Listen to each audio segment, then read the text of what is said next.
Disability के pensions में 1/1/2016 से जवानों के पेंशन कम कर दिए गए, अफसरों के डबल ट्रिपल कर दिए गए। ये भी मैं बात करूंगा, ये भी आर्बिट्रेशन है, ये भी डिस्क्रिमिनेशन है। वहां आप चुप हैं, ना कोर्ट बोल रही है ना गवर्नमेंट बोल रही है। सिर्फ अफसरों के जहां डिस्क्रिमिनेशन होता है, भेदभाव होता है, कोर्ट भी आगे आ जाती है जैसा वो रिप्रेजेंट करते हैं, और वो भी आगे आ जाते हैं, गवर्नमेंट भी आगे आ जाती है। दूसरा मैं आप लोगों से, जो ग्लेशियर में रहता है उसके लिए 100% सरकार देना चाहिए।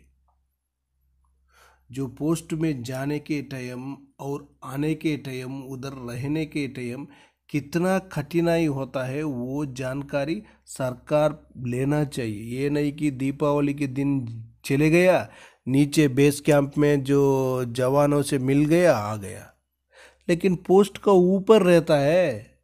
जो बेस कैंप का मतलब नहीं है, जो ऊपर जो एलसी में जो बॉर्डर में पड़ा हुआ होता है उसी से अपना लिए मतलब है। वो नहीं रहने से ये बेस कैंप भी नहीं रहेगा, कुछ भी नहीं रहेगा। वो उतना सर्दी में जो बर्फ का पानी गर्म कर कर पी कर उसका हालत कैसा होगा, वो जो ग्लेशियर में गया हुआ भाई लोग के लिए पूछने से ही जानकारी होगा। इतना बड़ा बड़ा ऊंचा ऊंचा जो पहाड़ी के ऊपर रहता है, कितना मुश्किल से ऊपर जाने के लिए तकलीफ पड़ता है, लेकिन ये पूरा कोई जानकारी नहीं लेगा। जो अपना डिफेंस मिनिस्टर है वो नीचे नीचे घूमकर आ जाएगा, कैंप 3, कैंप 1, कैंप 2 में ही उस हेलीकॉप्टर में जाएगा, उधर उतरेगा, हाथ मिलाएगा, आ जाएगा। लेकिन इसका बारे में कौन जानकारी ले लेगा? हेलीकॉप्टर तो उतर गया, लेकिन उधर से सामान कौन लाएगा? ऑफिसर लाएगा? नहीं लाएगा ना। जो जवानी जाकर लेकर आता है, ये बात पूरा कौन जानकारी लेगा? जो ईगल एमएस पे इतना दिन से केस चलकर लास्ट में क्या कर दिया, डिसमिस कर दिया, ये बहुत गलत है। जो जवानों के लिए तकलीफ में तकलीफ, जो गोली का आगे चलता है होने से, उनके लिए ईगल एमएस पे फर्स्ट प्रायोरिटी उनको देना चाहिए। ये नहीं है कि जो ऑफिसर्स को दे दिया बस उनको ठंडा कर दिया, बस चुपचाप हो जाएगा जवान बोलकर बैठा था। ये पुराना जमाने में यही हालत था। जो ऑफिसर्स को दे रहा था, जो जवानों के लिए कोई ऑफिसर बात ही नहीं कर रहा था, क्यों बोलने से उनको मिल गया है।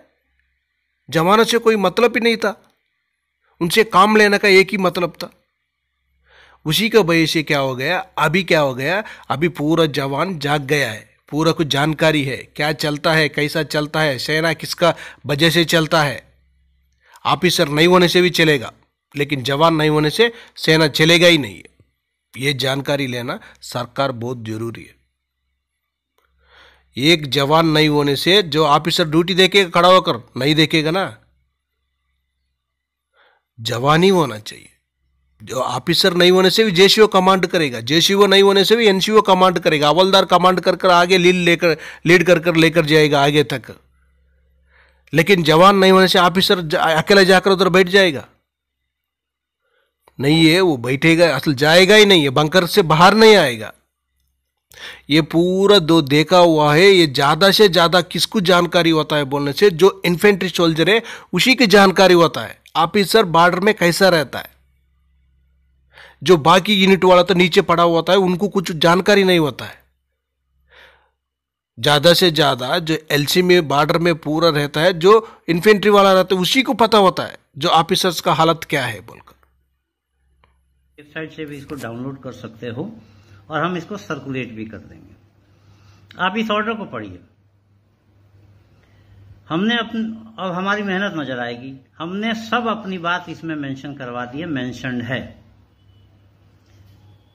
ये खुद ही कह रहे हैं कि भाई हमारा जो पक्ष है कि भाई हजारियस सिचुएशन है, आइसोलेशन है, डिप्राइवेशन है, थ्रेट ऑफ लाइफ है। ये कंटिन्यूअस एक्सपोजर जो हैं, इसको सबसे ज्यादा अफेक्टेड हम लोग हैं। लिख रहे हैं कि this submit that if the purpose of MSP is to compensate the officers for hardship and turbulence inherent in the service and for the effect of continuous exposure to hazardous situation, isolation, deprivation and threat of life, there is no reason to differentiate between the officer and the JCOR who in fact are more exposed to such threat।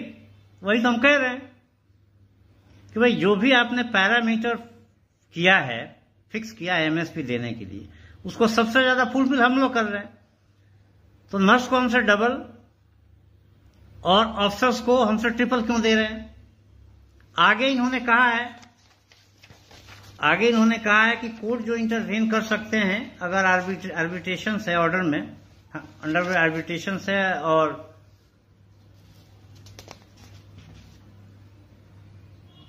Discrimination है।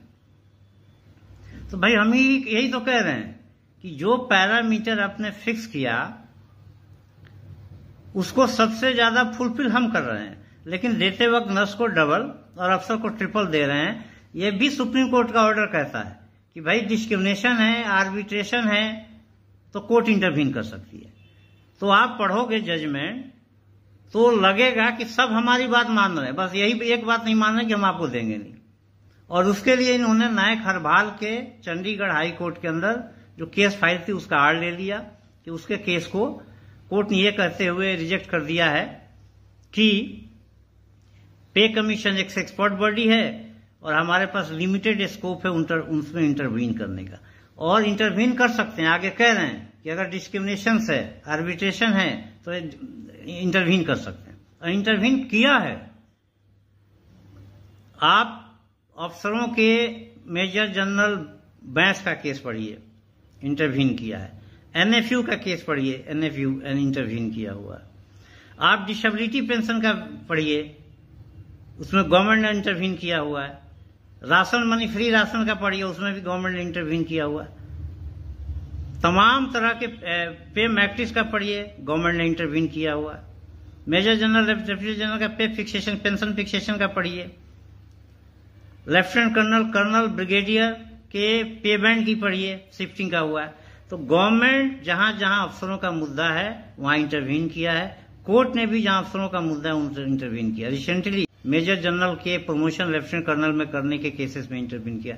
तमाम ऐसे उदाहरण है जिसमें court ने जहां arbitration हुआ है, डिस्क्रिमिनेशन है, वहां इंटरवीन किया है। लेकिन मुझे बड़ा अफसोस के साथ कहना पड़ता है कि जहां जेसीओ जोआर के साथ डिस्क्रिमिनेशन हो रहा है वहां ना कोर्ट इंटरवीन कर रही है और ना गवर्नमेंट इंटरवीन कर रही है।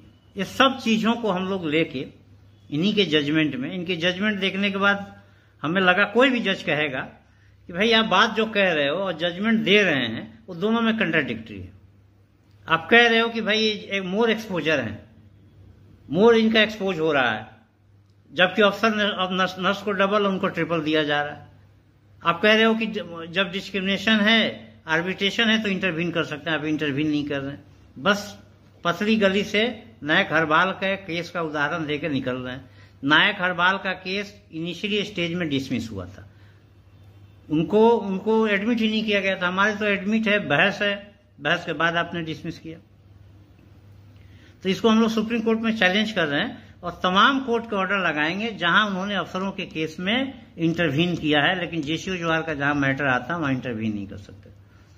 तो हम कहां जाएंगे? गवर्नमेंट इंटरवीन नहीं कर सकती, कोर्ट इंटरवीन नहीं कर सकते। तो हम लोग इसको सुप्रीम कोर्ट में चैलेंज कर रहे हैं।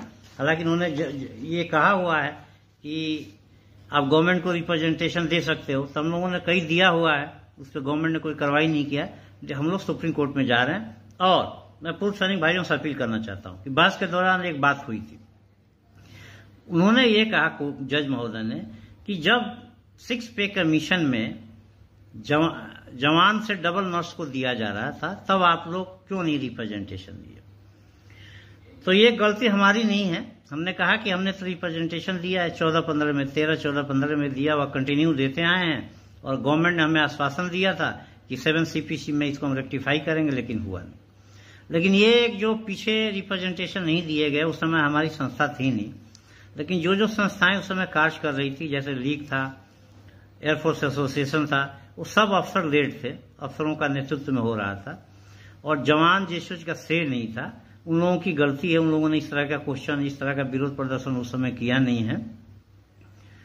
तो इसका नतीजा, इसका थोड़ा सा एज उनको मिल गया इनको और जज को भी मौका मिल गया नायक हरबाल के केसेस में पतली गली से निकल जाने के लिए। लेकिन हम लोग इसको सुप्रीम कोर्ट में मजबूती के साथ चैलेंज करेंगे। सारे कोर्ट के ऑर्डर लगाएंगे जहां अफसरों के मामले में कोर्ट ने इंटरवीन किया है, गवर्नमेंट ने इंटरवीन किया। इवन डिसेबिलिटी के पेंशन्स में 1/1/2016 से जवानों के पेंशन कम कर दिए गए, अफसरों के डबल ट्रिपल कर दिए गए। ये भी मैं बात करूंगा। ये भी आर्बिट्रेशन है, ये भी डिस्क्रिमिनेशन है। वहां आप चुप हैं, ना कोर्ट बोल रही है ना गवर्नमेंट बोल रही है। सिर्फ अफसरों के जहां डिस्क्रिमिनेशन होता है, भेदभाव होता है, कोर्ट भी आगे आ जाती है जैसा वो रिप्रेजेंट करते हैं, और वो भी आगे आ जाते हैं, गवर्नमेंट भी आगे आ जाती है। दूसरा, मैं आप लोगों से अपील करना चाहता हूं कि इस अफसर लेड ऑर्गेनाइजेशन को छोड़िए और एक संदेश दीजिए कोर्ट को भी, गवर्नमेंट को भी, कि भाई हम लोग अपना आवाज खुद बुलंद कर सकते हैं, हमें किसी बीच के आदमी की जरूरत नहीं। और अगर ये आपने कर दिया, अगर कल से, अगर लीग से, मूवमेंट से, एयरफोर्स एसोसिएशन या जो भी organisation led by the officers झड़ी लग गई इस सिपों की, तो बहुत कुछ बदल सकता है।